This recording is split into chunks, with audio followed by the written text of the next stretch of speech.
Okay, so I'm going to do some questions here, or I'm actually going to show you a neat little trick. I'm going to do some questions in some other video, but I'm just going to show you one question. So if you're ever doing trig identities in grade 11 math, it's going to be one of the most annoying parts of grade 11 math that I find. Since I tutor a lot of kids, they just hate it. So what you're going to do is you're going to write down common identities that you should know. Just copy, write them down several times. Hopefully they'll catch on. Okay, so tangent x, okay, equals sine over cosine. Okay, so we have that. Okay, don't ever forget the x term, right? Don't ever forget the x. So, whoops. So we've got sine x over cos x. And we also have these secondary trig functions, huh? So we've got cosecant x and secant x and cotangent x. So what the heck do we do? What are these identities? Well, it's a very simple thing. You have to remember what the reciprocal is. So hopefully if you do remember the reciprocal, you can get the answer. So remember this. This is a one trick that I used to get through grade 11 math, and I scored pretty well in it. I think I got around 84, no bragging necessary. So if I start with a c, right, then that function, what it equals to is 1 over sine x, right? So if I start with a c, I end with an s. So what happens if I start with an s? Guess what? I end with a c.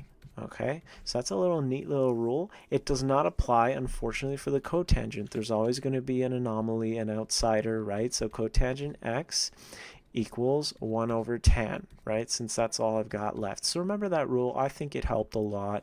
And believe it or not, it even helped in university. So please remember that.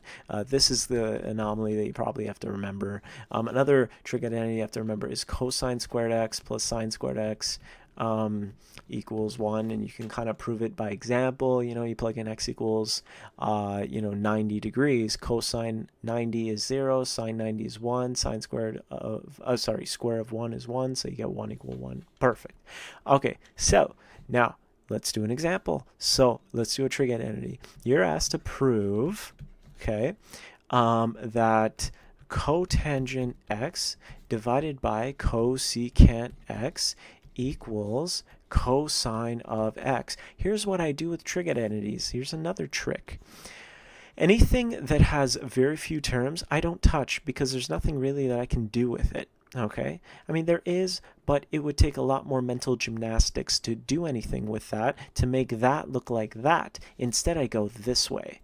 Okay, now if they're equally complicated, sure, take your pick, but or do both.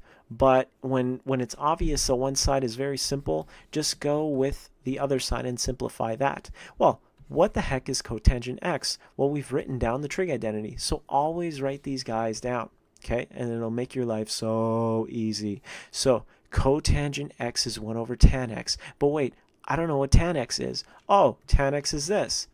What's 1 divided by? What does that do? It's called the reciprocal, and it flips. So if you got tan x equals sine x over cos x, guess what 1 over tan x is? It is the reverse. It's cosine x over sine x. So here's what I do. I switch cotangent x with cosine x over sine x. Whoa, dude. Okay, or dudette, I guess. And then you got cosine x over sine x, and then you still got cosecant x on the bottom. So that turns into 1 over cosecant x. What the heck is cosecant x? Well, I got it right here. Cosecant x equals 1 over sine x. So what is 1 over cosecant x? Well, it's this flipped. What's that flipped? Sine x over 1.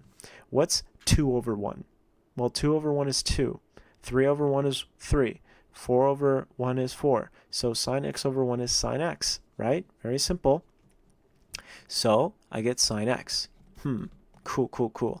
Okay, so my question to you is, when you got something on the top here and you got something on the bottom, what do they do to each other? Any idea?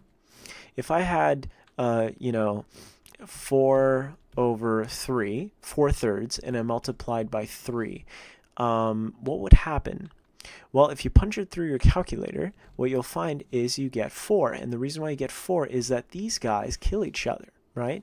And no difference here. The sine x is a variable function. So is sine x on the bottom. They're both exactly the same. They both vary in the same manner, so I can cancel them. Okay? And so all I'm left with is cosine x. And that's what I had to prove from the very beginning, that this thing was that. And I did. So what I write is I say left side equals right side, and you are ballin' because you just graduated and finished grade 11 math. Boom.